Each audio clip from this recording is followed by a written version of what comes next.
صل على سيدنا محمد يا رب صل. بسم اللہ الرحمن الرحیم نحمدہ ونصلی علی رسولہ الکریم. تفسیر قرآن میں پچھلے ایپیسوڈ میں پچھلے لیکچر میں سورہ نساء ہم نے شروع کی تھی، اور سورہ نساء کا پہلا رکوع اور چوتھے پارے کا 12واں رکوع یہ چل رہا تھا. اس رکوع کا لفظی ترجمہ کمپلیٹ ہو چکا، مختصر گرامر ہو چکی، اور اس رکوع کی تفسیر چل رہی تھی.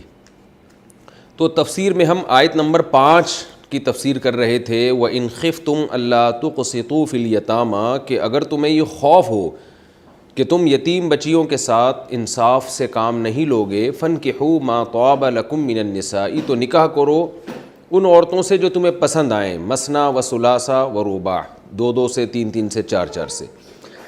یہاں تک تفسیر ہو چکی تھی. اس آیت کی آدھی تفسیر ہوئی تھی، آدھی رہ گئی تھی، تو جہاں سے میں نے تفسیر چھوڑی تھی آج انشاءاللہ میں وہاں سے شروع کرتا ہوں. اس آیت کا شان نزول یہ ہے، صحیح بخاری میں حضرت عائشہ رضی اللہ تعالی عنہا فرماتی ہیں کہ عرب میں بعض لوگ یتیم بچیوں کی کفالت کرتے تھے، اور وہ یتیم بچیاں ان کی نامحرم بھی ہوتی تھیں. تو جب وہ بالغ ہونے لگتیں تو یہ خود ان سے نکاح کر لیتے، لیکن ہوتا یہ تھا کہ مہر بہت تھوڑا رکھتے تھے. اسلام میں ایک مہر کہلاتا ہے مہر مثل، یعنی فقہا کی اصطلاح ہے جو قرآن و سنت سے یہ اخذ کی ہے. مہر مثل کا مطلب یہ ہوتا ہے کسی بھی خاندان میں کسی لڑکی کی خوبصورتی، اس لڑکی کی صحت، اس کا خاندانی پس منظر، عزت، شرافت، ان تمام چیزوں کو مد نظر رکھ کر خاندانوں میں مشہور ہوتا ہے کہ بھئی اس خاندان کی عورتوں کا اتنا مہر ہوتا ہے. ظاہر ہے جو لڑکی زیادہ خوبصورت ہے یا زیادہ اس میں قابلیت ہے یا اچھا خاندان ہے، اس کا نسب اچھا ہے، تو اس کا مہر زیادہ ہوتا تھا. جو اس معیار کی نہیں ہوتی تھی اس کا مہر کم ہوتا تھا. تو یہ خاندانوں میں مشہور ہوا کرتا تھا کہ بھئی اس خاندان میں عورتوں کے مہر اتنے ہیں اور اس خاندان میں خواتین کے مہر اتنے. آج بھی شریعت نے اس کو معتبر مانا ہے. یہی وجہ ہے کہ اگر کسی نے نکاح کیا اور مہر کا تذکرہ ہی نہیں کیا اس میں، تو نکاح تو ہو جائے گا. اب مہر کتنا دیں گے؟ تو فقہا کہتے ہیں مہر مثل دینا پڑے گا. یہ دیکھنا پڑے گا جس لڑکی سے آپ نے نکاح کیا اس کی بہن کا مہر کتنا تھا، بہن نہیں ہے تو پھپھو خالہ وغیرہ کا مہر کتنا تھا، اس کو طے کر کے مہر مثل کو متعین کیا جاتا ہے. تو وہ یعنی اس طرح نا ہر ایک کا مہر مثل کہلاتا ہے شریعت میں. آج کل تو مہر وہر کا سیٹ اپ سارا خراب ہو گیا ہے. بڑے اچھے اچھے خاندان کی لڑکیوں کے نکاح 20 10 ہزار روپے مہر میں ہو رہے ہیں. تو خیر، تو اب ہوتا یہ تھا کہ یتیم بچی سے جب کوئی شخص خود نکاح کرنا چاہتا تو مہر بہت تھوڑا رکھتا تھا وہ، کیونکہ جس لڑکی کا باپ بھائی وغیرہ موجود ہوں تو وہ تو کم مہر رکھنے نہیں دیں گے. وہ تو کہیں گے بھئی ہماری بچی کا زیادہ مہر رکھو، وہ تو مطالبہ کریں گے. یہاں مطالبہ کرنے والا کوئی تھا ہی نہیں، کیونکہ یہ خود ہی متولی بنا ہوا ہے، یہ خود ہی نکاح کر رہا ہے. تو یہ بھی ایک نوعیت کا ظلم تھا. تو قرآن نے اس ظلم سے روکنے کے لیے صحابہ کرام کو حکم دیا کہ اگر تمہیں یہ خوف ہے کہ تم یتیم بچیوں کے ساتھ ناانصافی کرو گے، یعنی ان کو اتنا مہر نہیں دو گے جتنا ان کا بنتا ہے، تو فَانْكِحُوا مَا طَابَ لَكُم مِّنَ النِّسَاءِ، اس کے علاوہ جو بہت ساری عورتیں دنیا میں ہیں ان سے 2 3 4 سے نکاح کرو. کیا یہ مطلب یہ کہ انہی کے سے کیوں تمہیں نکاح کرنے کی ضرورت پڑی ہے؟ اگر کوئی مجبوری ہو، کسی کو کوئی رشتہ نہ مل رہا ہو، یا اسلام نے نکاح کو مشکل بنایا ہو، نکاح کے معاملے میں تمہیں بہت ساری پابندیوں میں ڈال دیا ہو، تو انسان کہتا ہے میں مجبور ہوں، میرے پاس پورا مہر دینے کے پیسے نہیں ہیں، تو میں اسی لڑکی سے نکاح کروں گا جو میری کفالت میں رہی ہے. لیکن اسلام نے تمہیں نکاح کے معاملے میں آزاد رکھا ہے. اسلام نے تمہیں اجازت دی ہے 2 3 4 شادیوں کی. تو تمہیں کیا ضرورت ہے کہ تم یہیں پر نکاح کرو؟ تمہیں چاہیے کہ تم ما طاب لکم، یعنی جو تمہیں عورتیں پسند آئیں، مطلب ان کے علاوہ، تو ان کے علاوہ جو بھی عورتیں تمہیں پسند آئیں ان میں سے 2 3 4 سے نکاح کرو. ان سے نکاح نہیں کرو، کیونکہ ان سے اگر نکاح کرو گے تو تمہیں ان کے ساتھ پھر ظلم سے بچنا ہے. ظلم کا مطلب جتنا مہر ان کا بنتا ہے وہ تمہیں دینا پڑے گا. آگے ارشاد فرمایا فَإِنْ خِفْتُمْ أَلَّا تَعْدِلُوا، اگر تمہیں خوف ہو کہ تم عدل نہیں کر سکو گے، یعنی یہ جو 2 3 4 نکاحوں کی ہم تمہیں اجازت دے رہے ہیں اور ہمیں بلکہ ترغیب دے رہے ہیں کہ ان کے علاوہ سے کرو، تو اگر تمہیں یہ خوف ہے اللہ تعدلوا کہ تم 2 یا 2 سے زیادہ بیویوں میں عدل نہیں کر سکتے، فواحدتن تو پھر ایک پر اکتفا کرو، یعنی پھر فنکحوا واحدتن تو نکاح کرو ایک سے، او ما ملکت ایمانکم یا اکتفا کرو ان باندیوں پر جو جس کے تم مالک ہو۔ باندی کا تصور کیا ہے میں بہت دفعہ تفسیر کے لیکچر میں بتا چکا ہوں، تو پھر باندیاں تم جتنی چاہے رکھو، آج باندیاں نہیں ہو سکتی، یہ خوب ذہن میں رکھیں۔ آگے فرمایا ذالک ادنا، یہ بات یعنی ایک بیوی پر اکتفا کرنا یا صرف باندیوں پر قناعت کرنا، نکاح نہ کرنا، یہ بات ادنا زیادہ قریب ہے، اللہ ان یہ تھا ان لا، یعنی یہ زیادہ قریب ہے، من یہاں محذوف ہے، اس بات کے زیادہ قریب ہے لا تعولو کہ تم ظلم نہیں کرو گے۔ عال یعولو کا معنی یہاں زیادتی کے معنی میں ہے، یعنی تم سے ظلم نہیں ہوگا، تم سے حقوق آرام سے ادا ہو جائیں گے۔ تو ظاہر ہے ایک بیوی کے حقوق انسان آرام سے ادا کر سکتا ہے، یا بیوی نہ ہو باندیاں ہوں تو ان کے حقوق تو اور آرام سے، کیونکہ ان کے وہ حقوق ہیں ہی نہیں جو اور بیوی کے حقوق ہوتے ہیں۔ تو یہ آیت بہت اہم آیت ہے اور اس میں بہت سارے علمی نکات ہیں۔ ایک تو اسلام کا آپ مزاج دیکھیں کہ اسلام نے اس دور میں کیسے یتیم بچیوں کا خیال کرنے کا حکم دیا ہے کہ ان کو مہر بھی پورا پورا ملنا چاہیے۔ آج تو یتیم کیا، جس باپ کی بیٹی موجود ہوتی ہے اور جس کا باپ موجود ہے اور جو ایجوکیٹڈ ہو، کوالیفائڈ لڑکی ہو، اس کو بھی پورا مہر نہیں مل رہا ہوتا جتنا اس کا حق بنتا ہے، بلکہ الٹا کروڑوں روپے کا جہیز دینے پر وہ مجبور ہو رہی ہے۔ تو وجہ اس کی کیا ہے؟ وجہ یہی ہے کہ اس آیت پر عمل نہیں ہو رہا، کیونکہ قرآن کہہ رہا ہے کہ جس مرد کو اللہ نے 2 3 4 شادیاں کی اجازت دی ہے تو اسے کیا ضرورت ہے کسی عورت پہ ظلم کرے۔ دیکھیں اس میں بہت ٹیکنیکل پوائنٹ ہے۔ مرد کو جب یہ پتہ ہوتا ہے نا پوری زندگی میں نے ایک عورت ہی سے نکاح کر کے اسی پر اکتفا کرنا ہے، تو وہ اپنا معیار کم کرنے پر راضی نہیں ہوتا، وہ چاہتا ہے میں ہر لحاظ سے فائدہ اٹھاؤں نکاح میں، مہر بھی پورا نہ دوں اور مجھے رشتہ بھی بہت خاندانی ملے۔ لیکن جب آپ کو یہ پتہ ہوتا ہے کہ بھائی میرے پاس آپشن بہت ہیں، تو انسان پھر گزارا کرتا ہے، وہ کہتا ہے کوئی بات نہیں، فی الحال یہاں نکاح کر لو، یہ ذرا کم درجے کا ہے، جب اللہ مالی وسائل دے گا تو ایک اور نکاح کروں گا۔ تو اس سے کیا ہوتا ہے، معاشرے کی جو کم درجے کی عورتیں ہیں وہ بھی مرد کے نکاح میں آ جاتی ہیں اور وہ بھی ازدواجی زندگی سے محروم زندگی گزارنے پر مجبور نہیں ہوتی۔ یہ بہت ایک اہم بات ہے۔ تو آج بھی اگر مردوں کو 2 2 3 3 4 4 شادیوں کی اجازت دے دی جائے اور معاشرے میں یہ چیز رائج ہو جائے تو پھر آپ دیکھیں گے معاشرے میں کم عمر لڑکا بڑی عمر کی لڑکی سے بھی شادی کرے گا، وہ ایسی لڑکیوں سے بھی شادی کرے گا جو کوالیفائڈ نہیں ہیں، وہ ایسی لڑکیوں سے بھی شادی کرے گا جو ہے وہ معذوری ہو ان میں، یا طلاق یافتہ ہوں یا بیوہ ہوں۔ میں اکثر ایک مثال دیتا ہوں نا، قربانی کا بکرا سال میں 1 دفعہ خریدا جاتا ہے تو اس میں کیا تگ و دو لوگ کرتے ہیں، تو بیوی جو زندگی میں 1 دفعہ رکھی جائے تو اس میں کتنا اونچا معیار ہوگا۔ تو جب مرد کو آپشن دے دیا جاتا ہے نا کہ آپ 2 سے زیادہ بھی کر سکتے ہیں، تو پھر وہ اس کا معیار کم ہوتا ہے۔ اس کی بالکل ہم اس آیت کو یوں بھی مفہوم بیان کر سکتے ہیں کہ قرآن کہہ رہا ہے یتیم بچیوں کو تم پورا مہر نہیں دے سکتے تو انہی سے کیوں شادی کر رہے ہو بھائی، ان کے علاوہ 2 2 3 3 4 4 سے شادیاں کرو۔ تو بالکل ہم یہاں یہ بھی کہہ سکتے ہیں کہ اگر تمہیں کوئی بہت معیاری رشتہ نہیں مل رہا اور اس کی وجہ سے تم نکاح میں تاخیر کر رہے ہو تو یہ کام مت کرو، ان کے علاوہ ایک تھوڑی 2 2 3 3 4 4 سے نکاح کر لو تم۔ تو تعدد زوجات یعنی ایک سے زیادہ نکاح اگر آپ معاشرے میں فروغ دیتے ہیں تو اس کا مرد کے بجائے عورت کو زیادہ فائدہ ہے۔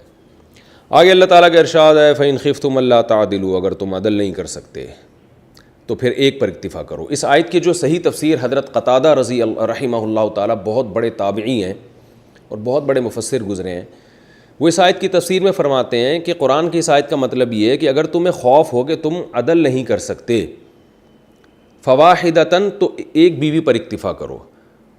آگے وہ فرماتے ہیں کہ اس کا مطلب ہے اگر ایک کے حقوق بھی ادا نہیں کر سکتے تو پھر ایک نکاح کی بھی تمہیں اجازت نہیں ہے، بلکہ صرف باندیوں پر قناعت کرو۔ تو خوب سمجھ لیں کہ یہ جو کہا جاتا ہے نا کہ 2 شادیاں وہ کرے جو عدل کر سکتا ہو، تو ایسا نہیں ہے، ایک شادی بھی وہ کرے جو عدل کر سکتا ہو۔ عدل کا معنی برابری نہیں ہے، عدل کا معنی ہے حقوق۔ دیکھیں عدل جو ہے نا، عدل یہ ظلم کی اپوزٹ ہے۔ ہم کہتے ہیں نا عادل بادشاہ ہے، کیا مطلب رعایا پر ظلم نہیں کرتا، یہ جج عدل کرتا ہے، کیا مطلب برابری نہیں، اس کا مطلب ہے ظلم نہیں کرتا۔ اور ظلم کی ڈیفینیشن یہ ہے کہ جس کا جو بھی واجب حق ہے آپ وہ ادا نہ کریں۔ مثال کے طور پر آپ کے 2 بیٹے ہیں، اب آپ کیا کر رہے ہیں کہ ایک بیٹے ایک معذور ہے، اس کو پیسوں کی ضرورت ہے، آپ اس کو ہدیہ دے دیتے ہیں, پیسے دے دیتے ہیں, یا کوئی پراپرٹی دے دیتے ہیں کہ یار یہ میرا بیٹا معذور ہے اور یہ بیچارہ کما نہیں سکتا, لیکن دوسرا بالکل صحت مند ہے, آپ اس کو ایک پراپرٹی نہیں دیتے کہ یہ تو کما سکتا ہے, تو یہ برابری نہیں ہے لیکن عین عدل ہے. برابری تو جب ہوتی جب جو معذور ہے اس کو بھی آپ ایک پراپرٹی دیتے اور اسی ویلیو کی پراپرٹی آپ اس کو بھی دیتے جو معذور نہیں ہے, تو یہ برابری کہلاتی, یہ مساوات کہلاتی. اسلام آپ سے مساوات کا تقاضا نہیں کرتا, اسلام آپ سے عدل کا مطالبہ کرتا ہے. اب انہی دو بیٹوں کی مثالوں کو ہم ایک دوسری طرح سے سمجھتے ہیں کہ دو بیٹے ایک جیسے ہیں, دونوں ایک جیسا کما سکتے ہیں, ایک جیسی صلاحیت ہے دونوں میں, لیکن آپ ایک کو ہبہ کرتے ہیں, ہدیہ دیتے ہیں, 1 کروڑ کا پلاٹ دے دیتے ہیں اور ایک کو 10 لاکھ کا دیتے ہیں, تو یہاں برابری نہیں ہے. لیکن یہ برابری نہ کرنا ظلم بھی, یعنی یہ ظلم بھی کہلائے گا, یہ بھی کہا جائے گا کہ آپ نے عدل نہیں کیا. اس لیے کہ جب دونوں ایک جیسے ہیں, دونوں کو ایک جیسی ضرورت ہے, تو ایک کو زیادہ دینا, ایک کو کم دینا, یہاں برابری نہ کرنا ظلم ہے. اس لیے کہ اس سے آپ یہ شو کر رہے ہیں کہ گویا دوسرا سوتیلا ہے. تبھی رسول اللہ صلی اللہ علیہ وسلم نے فرمایا سووا بین اولادکم, نعمان ابن بشیر رضی اللہ عنہ سے حدیث ہے کہ اپنی اولاد میں برابری کرو. برابری کا مطلب یہ کہ ایسا معاملہ نہ کرو کہ ایک کو یہ احساس ہو کہ میں گویا میں ابا کا سوتیلا بچہ ہوں اور یہ سگا ہے, تو اس لیے اولاد میں برابری. حدیث میں آتا ہے کہ ایک صحابی رسول اللہ صلی اللہ علیہ وسلم کی خدمت میں آئے, عرض کیا یا رسول اللہ میں ایک غلام اپنے ایک بیٹے کو دینا چاہتا ہوں, تو آپ اس پر گواہ بن جائیے. آپ صلی اللہ علیہ وسلم نے فرمایا کتنے بچے ہیں تمہارے؟ انہوں نے فرمایا 2. فرمایا ان کو بھی دے رہے ہو؟ صحابی نے کہا نہیں. آپ نے فرمایا لا اشہد علی جور, میں ظلم پہ گواہ نہیں بن سکتا. تو دیکھیں وہ دونوں بچے ایک جیسے تھے, تو ایک کو خادم دے رہے ہیں ایک کو نہیں دے رہے, تو برابری نہیں کر رہے. یہاں برابری نہ کرنے کو نبی صلی اللہ علیہ وسلم نے جور ظلم کو کہتے ہیں, ظلم سے تعبیر کیا ہے. وجہ اس کی یہ کہ دونوں کو سیم ضرورت ہے نا, یا تو دونوں کو نہ دو تو پھر دونوں کو دو. تو کبھی برابری نہ کرنا ظلم کہلاتا ہے اور کبھی برابری کرنا بھی ظلم کہلاتا ہے. تو اس لیے ظلم کی ڈیفینیشن اور عدل کی ڈیفینیشن کو سمجھنے کی ضرورت ہے کہ عدل کہتے ہیں نا انصافی, ضرورت مند کو زیادہ دینا یہ نا انصافی نہیں ہے. لیکن اگر ضرورت دونوں کو سیم ہے پھر کسی ایک کو زیادہ کسی ایک کو کم دینا یہ نا انصافی ہے. تو بالکل بیویوں کا معاملہ بھی اسلام میں ایسے ہی ہے کہ آپ کی 2 یا 3 یا 4 وائف ہیں, آپ کیا کر رہے ہیں کہ ایک کے ساتھ رات کو ٹائم زیادہ گزار رہے ہیں, ایک کے ساتھ کم گزار رہے ہیں, ایک کو نان نفقہ زیادہ دے رہے ہیں, ایک کو نان نفقہ کم دے رہے ہیں, حالانکہ ضرورت سب کی سیم ہے. تو یہاں برابری نہ کر کے آپ ایک بیوی پہ ظلم کر رہے ہیں. اس لیے رسول اللہ صلی اللہ علیہ وسلم نے فرمایا جس کی 2 بیویاں ہوئیں اور اس نے ان کے درمیان ناانصافی کی یعنی برابری نہیں کی, تو قیامت کے دن وہ اس حال میں آئے گا کہ اس کا آدھا دھڑ فالس زدہ ہوگا, کیونکہ ایک طرف وہ مائل ہو گیا تھا تو اللہ اس کے آدھے دھڑ کو فالس زدہ کر دیں گے. لیکن بعض دفعہ یہ ہوتا ہے کہ ایک کو ضرورت زیادہ ہے ایک کو ضرورت کم ہے, تو پھر ایسے موقع پر کسی ایک زوجہ کو زیادہ دینا ایک کو کم دینا یہ ظلم میں داخل نہیں ہے, کیونکہ یہاں آپ ناانصافی نہیں کر رہے بلکہ یہ عین انصاف کا تقاضا ہے. اسی وجہ سے فقہا کے درمیان ایک اختلافی مسئلہ ہے, اس کو بھی میں یہاں بیان کرتا ہوں کہ اگر آپ کی 2 زوجات ہیں اور ایک کروڑ پتی خاندان سے کا تعلق ہے اور ایک کا تعلق بہت غریب فیملی سے ہے, یعنی آپ نے 2 شادیاں کی, ایک بیوی آپ لے آئے کسی بہت ہی لینڈ لارڈ کی بیٹی لے آئے جو ایئر کنڈیشن میں رہا کرتی تھی اور اس کو بہت ہائی لیول کے اسٹینڈرڈ کا اس کا جو لائف اسٹینڈرڈ تھا بہت ہائی لیول کا تھا خوراک لباس کے معاملے میں, اور ایک بیوی آپ ایسے خاندان کی لے کر آئے ہیں جو انتہائی لو لیول کا اسٹینڈرڈ تھا ان کا رہائش کا, وہ بیچاری پنکھا بھی نہیں اپنے گھر, کہیں جھوپڑی سے آپ لے کر آ گئے. ایک مثال سے بات سمجھانے کی کوشش کر رہا ہوں میں. تو جمہور علماء یہ کہتے ہیں, امام شافعی, امام مالک اور امام احمد ابن حنبل, 3 ائمہ کے نزدیک ان دونوں کے درمیان نان نفقے کے معاملے میں برابری ضروری ہے. دونوں کو ایک اسٹینڈرڈ کی رہائش دینی پڑے گی اور دونوں کا نان نفقہ خوراک ایک ہی معیار کا ہوگا, اور اس کی دلیل وہ یہ دیتے ہیں قرآن کہہ رہے ہیں تم عدل نہیں کر سکتے تو ایک پر اکتفا کرو. تو عدل کا معنی وہ لیتے ہیں برابری, کہتے ہیں برابری کرنی پڑے گی. لیکن امام ابو حنیفہ رحمہ اللہ تعالیٰ کی رائے یہ ہے, اور فقہ حنفی میں اسی پر عمل ہے جو امام حنیفہ کی رائے پر, وہ کہتے ہیں عدل کا معنی ناانصافی سے بچنا ہے.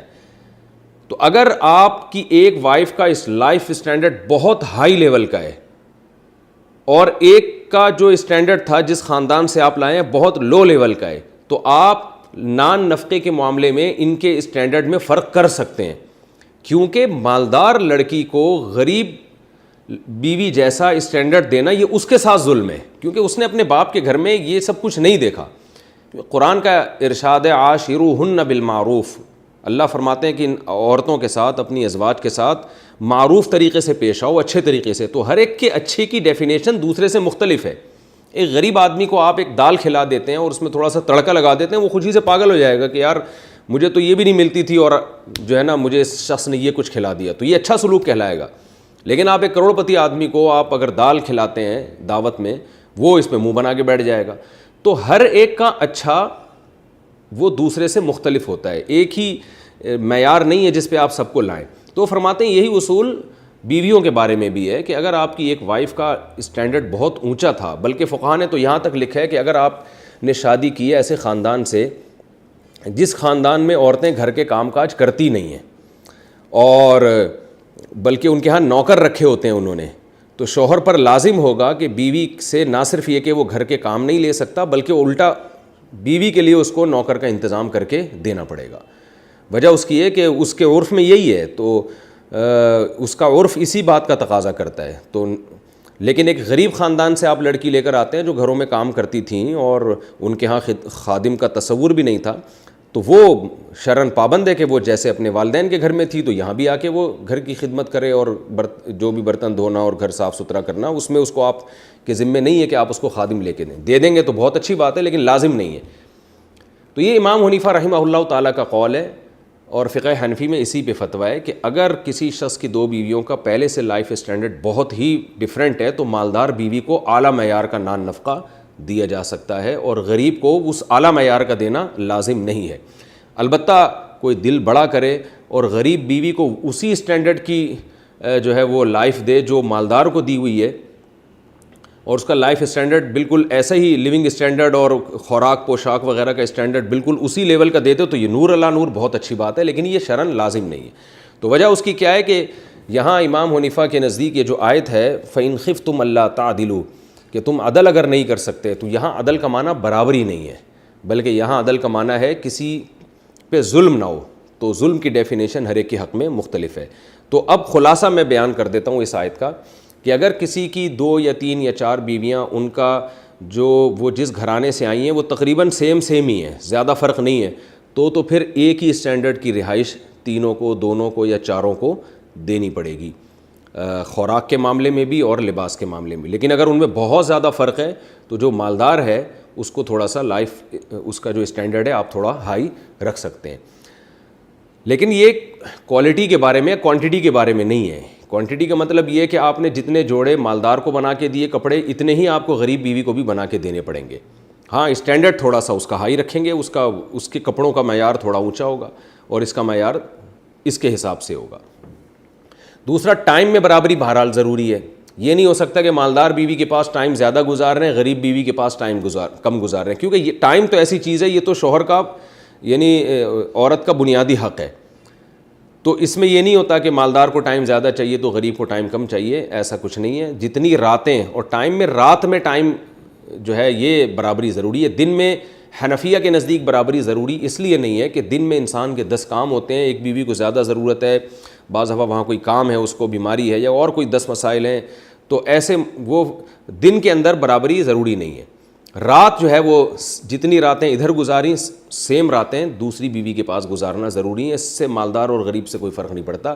البتہ دن میں بھی اتنا ٹائم ایک جگہ صرف کرنا کہ دوسری کو یہ احساس ہو کہ یہ بھئی جان بوجھ کر تنگ کرنے کے لیے مجھے وہاں بیٹھ رہا ہے زیادہ، حالانکہ وہاں ضرورت نہیں ہے، تو یہ پھر بہرحال ناجائز کام ہوگا، کیونکہ یہ بھی ظلم کی ڈیفینیشن میں آتا ہے۔ اسی طرح سفر میں بھی برابری ضروری نہیں ہے۔ سفر میں مرد کو اختیار ہے جس بیوی کو چاہے اپنے ساتھ لے جائے۔ دوسرے فقہا کے نزدیک تو سفر میں بھی برابری ضروری ہے، وہ کہتے ہیں قرآن اندازی کے ذریعے جس کا نام نکلے گا اسی کو لے کے جائے گا۔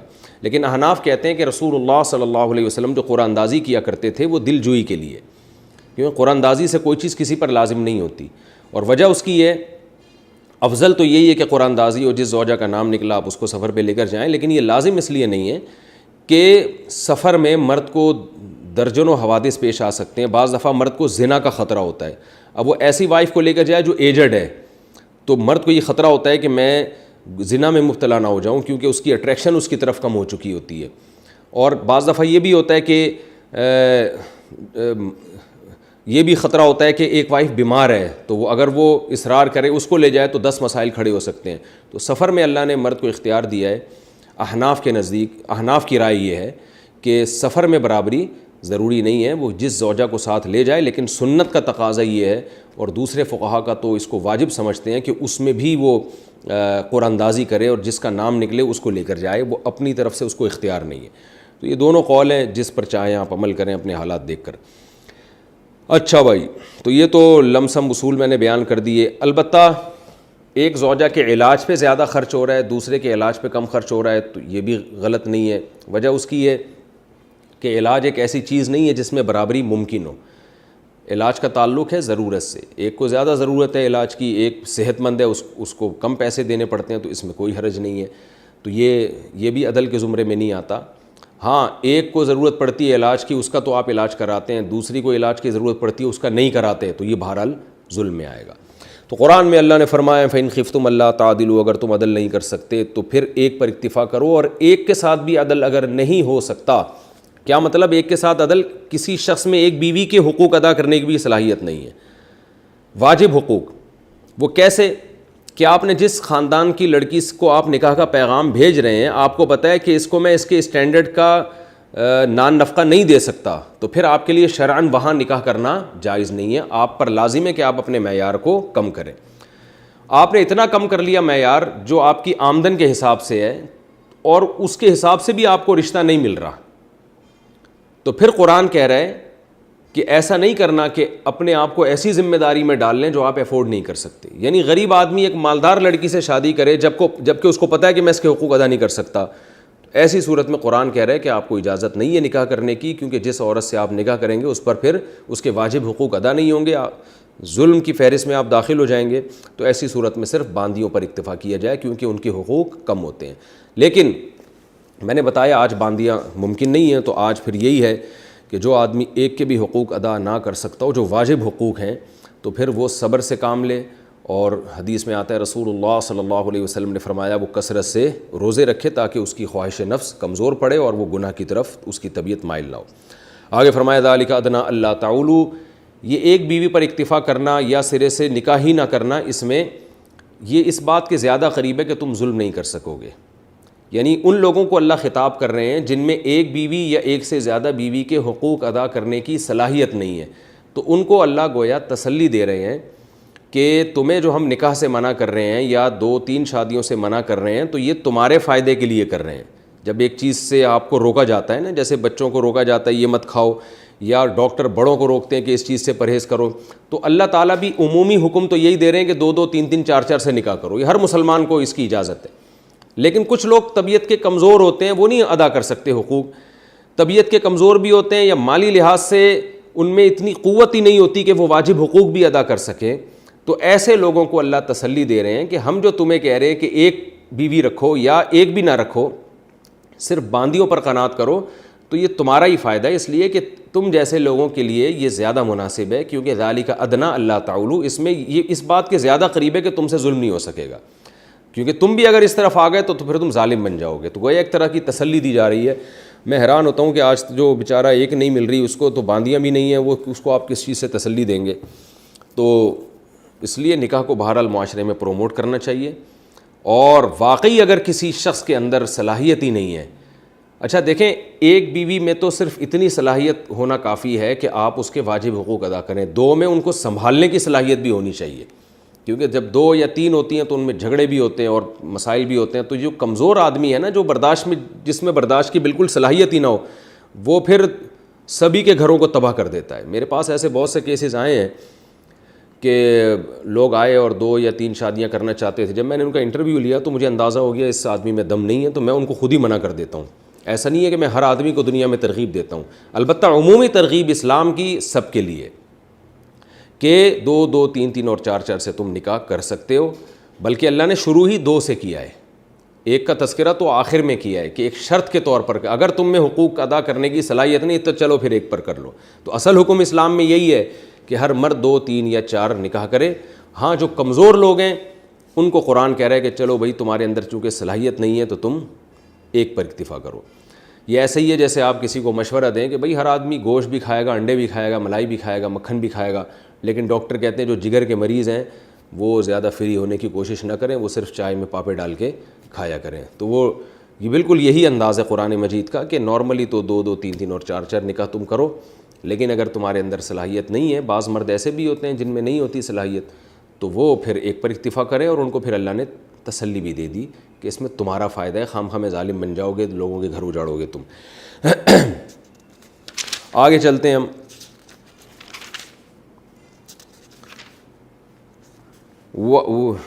وَآتُوا النِّسَاءَ صَدُقَاتِهِنَّ نِحْلَةً، چونکہ نکاح کی بات آئی ہے تو نکاح میں جو سب سے پہلا حق مرد پہ عورت کے لیے واجب ہوتا ہے نان نفقے سے بھی پہلے، وہ ہے مہر۔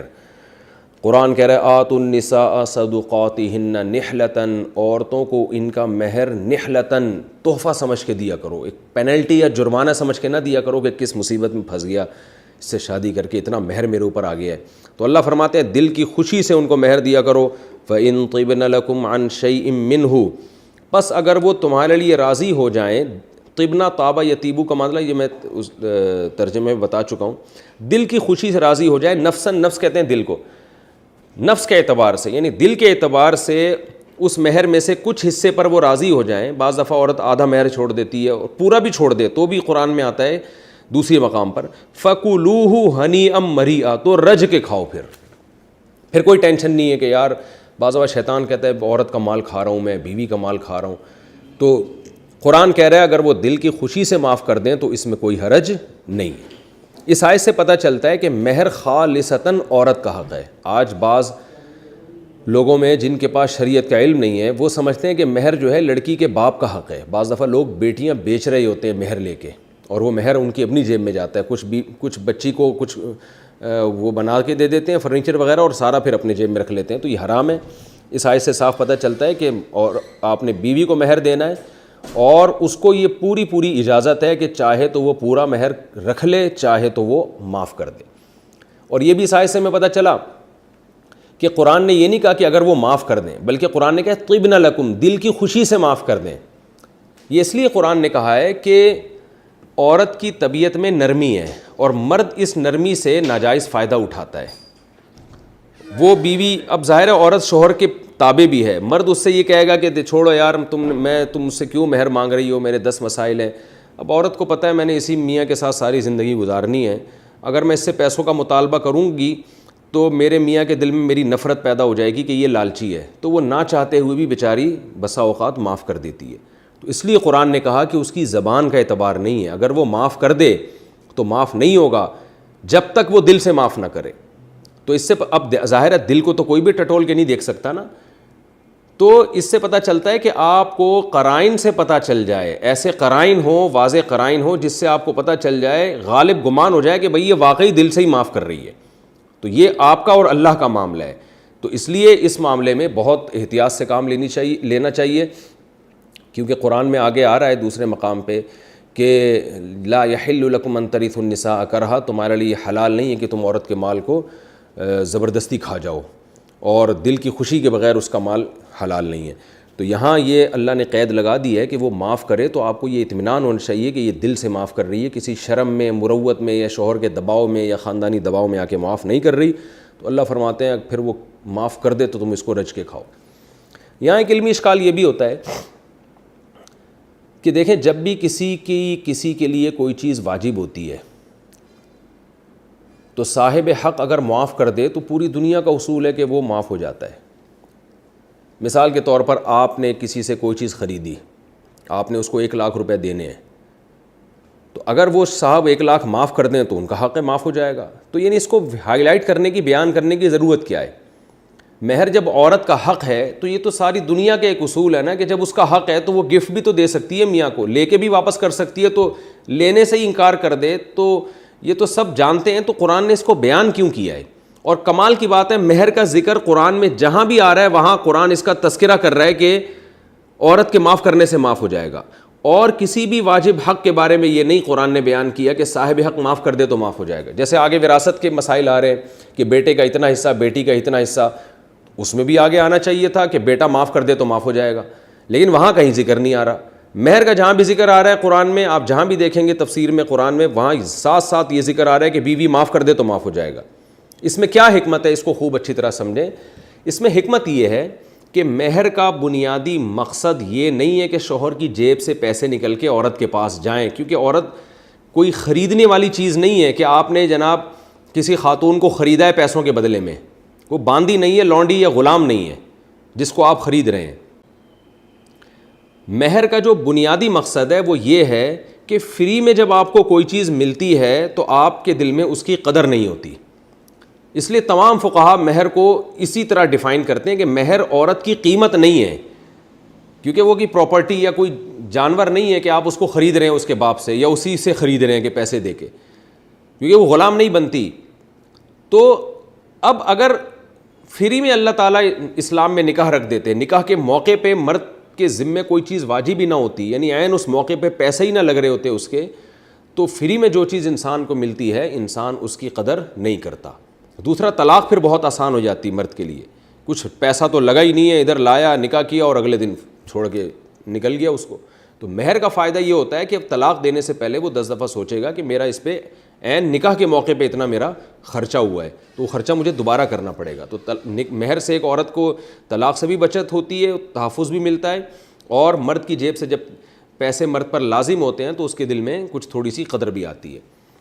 تو یہ جو قدر مرد کے دل میں بیوی کی قدر بٹھانا ہے، اس کے لیے پیسے جیب سے نکلنا لازم نہیں ہے، بلکہ ایک دفعہ مرد پر پیسے واجب ہو جانا کافی ہے۔ کیونکہ اگر عورت دل کی خوشی سے معاف کرے گی تو مرد کے دل میں اور زیادہ قدر بیٹھ جائے گی۔ بعض دفعہ ایسے ہوتا ہے کہ مثال کے طور پر 5 لاکھ یا 10 لاکھ روپے مہر ہے، بیوی نے جناب معاف کر دیا پورا مہر، تو مرد کے ذہن میں ساری زندگی یہ بات رہے گی کہ اتنا مہر بنتا تھا لیکن میری بیوی نے مجھے معاف کر دیا۔ تو وہ جو قدر بٹھانا مقصد ہے پیسے خرچ کر کے، وہ پیسے خرچ کرنے پر موقوف نہیں ہے وہ قدر، بلکہ وہ بیوی کے معاف کرنے سے بعض دفعہ زیادہ قدر بیٹھ جاتی ہے۔ تو اس لیے قرآن بار بار اس کا تذکرہ کرتا ہے، جہاں بھی مہر کا تذکرہ کرتا ہے وہاں قرآن یہ بھی بتاتا ہے کہ عورت اگر معاف کر دے تو رج کے کھاؤ، یعنی پھر کوئی ٹینشن نہیں ہے۔ یعنی اس میں اشارہ کر دیا کہ ہمارا مقصد تمہارا خرچہ کرا کے نکاح کو مشکل بنانا نہیں ہے، ہمارا مقصد صرف یہ ہے کہ ایک دفعہ تمہارے اوپر کچھ چیز لازم ہو، پھر تمہاری بیوی کی مرضی ہے وہ لے یا اپنی خوشی سے معاف کر دے۔ یہی وجہ ہے کہ اگر نکاح سے پہلے ہی بیوی معاف کر دے مہر تو معاف نہیں ہوتا۔ یہ بہت ٹیکنیکل پوائنٹ کی بات ہے۔ آپ نے کسی خاتون کو نکاح کا پیغام بھیجا، آپ نے کہا 10 لاکھ روپے مہر ہوگا، یا اس نے کہا 10 لاکھ روپے، آپ نے کہا ٹھیک ہے، نکاح سے پہلے اس کا فون آ گیا آپ کی منگیتر کا کہ میں نے وہ مہر معاف کر دیا آپ کو، اور جب نکاح ہوگا تو آپ پر کچھ بھی لازم نہیں ہے، تو شرعاً یہ طریقہ ٹھیک نہیں ہے، بلکہ نکاح کے وقت پھر مہر آپ پر لازم آئے گا۔ یعنی عورت کا یہ ایسا حق ہے کہ عورت یہ نکاح سے پہلے معاف کرنے کا اللہ نے اس کو رائٹ دیا ہی نہیں ہے، اس لیے کہ نکاح جب تک ہوگا نہیں مہر واجب نہیں ہوگا، اور جب تک ایک چیز واجب نہیں ہے آپ اس کو معاف نہیں کر سکتے۔ یہاں تک کہ کسی خاتون نے اگر یہ بھی کہہ دیا کہ نکاح میں ایجاب و قبول کے وقت اس نے یہ کہا اور قاضی صاحب نے یوں نکاح پڑھایا کہ میں نے فلاں کا فلانی سے نکاح کرایا بغیر مہر کے، تو بھی مہر واجب ہوگا، اگرچہ عورت اس پہ راضی تھی کہ میں بغیر مہر کے شادی کر رہی ہوں، پھر بھی واجب ہوگا۔ کیوں؟ اسلام یہ چاہتا ہے کہ عورت چاہے نہ چاہے مرد پر ایک دفعہ عورت کے لیے پیسے بہرحال لازم ہوں، ایک دفعہ اس پہ ذمہ داری آئے، پھر عورت اپنی خوشی سے معاف کرے، تاکہ مرد کو یہ احساس ہو ساری زندگی کہ میری بیوی نے اتنے لاکھ روپے، اتنے کروڑ روپے، اتنے ارب روپے، جو بھی آپ فرض کر لیں جو بھی مہر تھا وہ میرے اوپر لازم ہوا تھا اور اس نے اپنی خوشی سے معاف کیا ہے۔ تو یہ حکمت ہے۔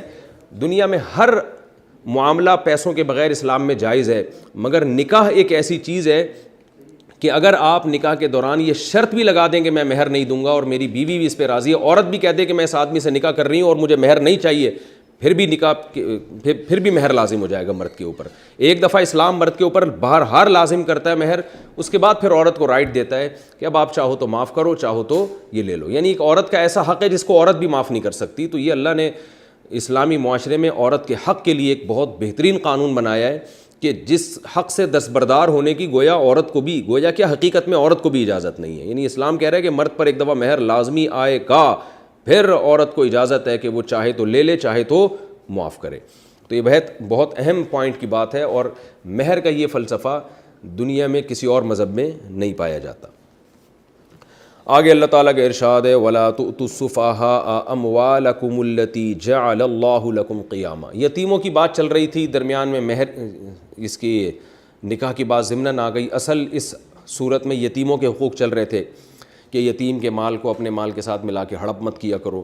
تو آگے اللہ تعالیٰ فرماتے ہیں وَلَا تُؤْتُوا السُّفَهَاءَ أَمْوَالَكُمْ. جو بے وقوف بچے ہیں، یعنی یتیم اگر بالغ بھی ہو جائے تو لیکن اگر ناسمجھ ہے، سفیہ کی جمع سفہا، ناسمجھ ہے تو ان کے مالوں کو ان کے حوالے مت کیا کرو. یعنی ایسا نہ ہو کہ اس کی وراثت تم نے محفوظ تو رکھی ہوئی ہے، لیکن اب جیسے ہی بالغ ہوا، 15 سال کا ہوا اور آپ نے لاکھوں روپے اٹھا کے اس کو پکڑا دیے. اللہ کہتے ہیں ایسا نہ کرو، کیونکہ التی یہ وہ مال ہے جعل اللہ لکم قیاما، جس مال سے اللہ نے تمہاری زندگی، اس مال کو اللہ نے تمہارے لیے زندگی کے قیام کا ذریعہ بنایا. قیام کا مطلب جس سے تم صحیح سیدھے رہتے ہو. ظاہر ہے اگر کسی کے پاس مال ہی نہیں ہے، کچھ بھی نہیں ہے، سارا دن لوگوں کے سامنے بھیک مانگے گا، بھوکا مرے گا، نہ سر چھپانے کی جگہ ہوگی. تو اللہ نے یہاں مال کی ویلیو کو بھی بیان کیا کہ یہ مال ویلیویبل چیز ہے، اس کو تم ناسمجھ بچوں کے حوالے مت کر دیا کرو، کیونکہ یہ مال زندگی گزارنے کا ایک ذریعہ ہے. تو ان بچوں کے حوالے کرو گے یہ ایسے ہی اڑا دیں گے اور پھر ساری زندگی برباد ہوتے پھریں گے. تو اس لیے اس مال کی حفاظت کرو ان بچوں کے لیے. یعنی اس سے پچھلی آیت میں تو قرآن نے کہا تھا کہ ان کے مال کو کھاؤ مت جب تک یہ نابالغ ہیں.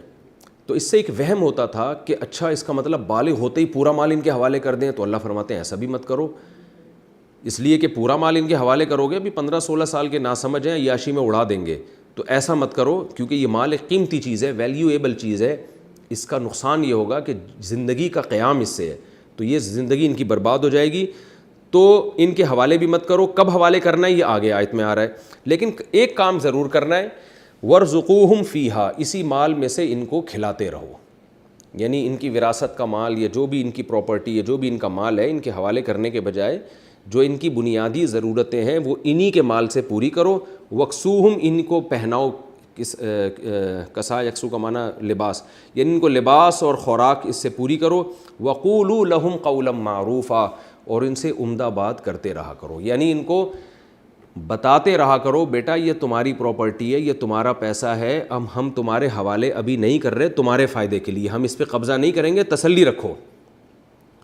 تم جو ہم سے مانگ رہے ہو اور ہم تمہیں نہیں دے رہے، تو یہ نہیں کہ ہم اس مال پہ سانپ بن کے بیٹھ گئے یا ہم کھائیں گے یا ہم اس کو اڑائیں گے. نہ نہ نہ، بے فکر رہو، تم ذرا سمجھدار ہو جاؤ. A to Z سارا کا سارا تمہارا ہے، اور تمہاری خوراک اور تمہاری پوشاک ہم اسی سے پوری کر رہے ہیں.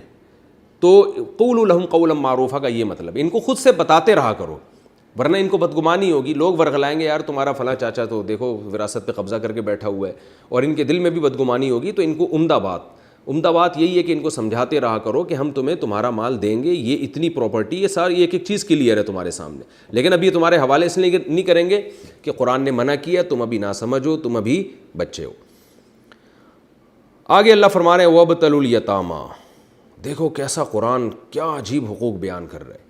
اللہ کہتے ہیں اب ایسا بھی نہ ہو کہ وہ بالغ ہو چکے ہیں تو اب تمہیں ہم نے اتھارٹی دے دی، اجازت دے دی کہ تم ان کا مال ابھی اپنے پاس قبضے میں رکھو، تو اب تم قبضے میں رکھ کے بھول ہی جاؤ کہ چھوڑو ابھی تو اپنے پاس ہی رکھو، دیکھا جائے گا. نہ نہ نہ، وَابْتَلُوا الْيَتَامَى، فرمایا تم ان یتیموں کو آزماتے رہو. کیا مطلب؟ چیک کرتے رہو کہ ان میں ذرا ہوشیاری ہے یا نہیں ہے. حتیٰ اذا بلغوا النکاح، یہ جو نابالغ بچے ہیں یہاں تک کہ جب یہ نکاح کی عمر کو پہنچ جائیں، یعنی بالغ ہو جائیں، 14-15 سال کی عمر میں بالغ ہو جاتا ہے انسان، تو پھر کیا کرنا ہے؟ فَإِنْ آنَسْتُم مِّنْهُمْ رُشْدًا، اس عمر کو پہنچنے کے بعد اگر تمہیں ان میں صلاحیت نظر آئے، سمجھداری نظر آئے کہ اب یہ مال خرچ کرنے کی ان کے اندر صلاحیت پیدا ہو گئی ہے، تو فَادْفَعُوا إِلَيْهِمْ أَمْوَالَهُمْ، تو پھر ان کا مال ان کے حوالے کرو. کیا مطلب؟ اگر سمجھدار نہیں ہے تو پھر ان کا مال ان کے حوالے مت کرو، لیکن دیکھتے رہو کہ یہ سمجھداری ان میں پیدا ہو رہی ہے کہ نہیں ہو رہی. تو اور یہ سمجھداری کی جو آخری عمر ہے، فقہا کا اس میں اختلاف ہے. امام ابو حنیفہ کے نزدیک 25 سال ہے، یعنی 25 سال تک بچہ نہیں، جب تک بالغ بڑا نہیں ہو جاتا، اس سے پہلے اگر آپ یہ سمجھتے ہیں کہ یہ لاؤبالی پن ہے اور یہ پیسہ ایسے ہی اڑا دے گا یا لوگ بیوقوف بنا کے اس سے پیسہ لے لیں گے، تو 25 سال کی عمر سے پہلے اس کے ولی کو، متولی جو بھی اس کے مال کے متولی ہیں، ان کو اجازت ہے کہ وہ مال اس کے ہینڈ اوور نہ کریں. البتہ جب بچہ 25 سال کا ہو جائے پھر آپ کو روکنے کی اجازت نہیں ہے، کیونکہ پھر سمجھداری کی تو پھر یعنی اگر اس سے بھی زیادہ اجازت دی جائے تو لوگ ہو سکتا ہے 60 سال تک اس کے حوالے نہ کریں اور بہانہ بنائیں کہ یہ تو سمجھداری نہیں ہے. تو اب وہ ہے یا نہیں ہے یہ اس کا ہیڈک ہے, یا اب آپ کا ہیڈک نہیں ہے. تو سمجھداری وہ ہے جو بچپنے کے مقابلے میں ہوتی ہے. تو بچپنا 25 سال میں ہر لحاظ سے ختم ہو چکا ہوتا ہے, کیونکہ 25 سال ایک ایسی عمر ہے کہ اگر انسان کی 13 سال میں شادی ہو, جو بلوغت کی بالکل ابتدائی عمر ہے 13 یا 14 سال میں, اور اس کے اولاد ہو جائے, تو فقہا کہتے ہیں کہ 25 سال میں دادا بننے کا امکان ہوتا ہے. تو وہ عمر جس میں انسان دادا بن سکتا ہے وہ بچپنے کی عمر ہو ہی نہیں سکتی انسان کی. اگرچہ ہوتا نہیں ہے 25 سال میں کوئی بھی دادا نہیں بنتا, لیکن اگر بر وقت نکاح ہو اور بر وقت اولاد ہو تو یہ امکان ہوتا ہے کہ یہ دادا بن سکتا ہے یا نانا بن سکتا ہے یہ. تو اس لیے امام حنیفہ نے یہاں سے استدلال کیا ہے کہ 25 سال کی انتہائی عمر ہے. 15 سال میں بالغ ہو, آپ اس کو آزماتے رہے دیکھیں سمجھداری ہے یا نہیں ہے. قرآن پر آپ عمل کرتے رہے, اس کو غور و فکر کرتے رہے, پھر آپ کو یقین ہو گیا کہ بچہ بھائی واقعی اب سمجھدار ہو گیا ہے. تو کبھی 18 سال میں سمجھدار ہوگا, کبھی 16 سال میں, کبھی 20 سال میں, کبھی 24 سال میں. انتہائی مدت 25 سال. اب 25 سال کے بعد آپ یہ عذر نہیں کر سکتے کہ یہ سمجھدار نہیں ہے. سمجھدار ہو یا نہ ہو, بہرحال آپ کو اس کا پورا مال ہینڈ اوور کرنا پڑے گا, ورنہ اس بچے پر ظلم ہو رہا ہے کہ اس کی پراپرٹی ہے, اس کا مال ہے, اور آپ اس کو دے ہی نہیں رہے. وہ تو یہ آخری عمر ہے. وَلَا تَأْكُلُوهَا إِسْرَافًا وَبِدَارًا. یہ آیت پر انشاءاللہ پھر میں اگلے ایپیسوڈ میں بیان کروں گا.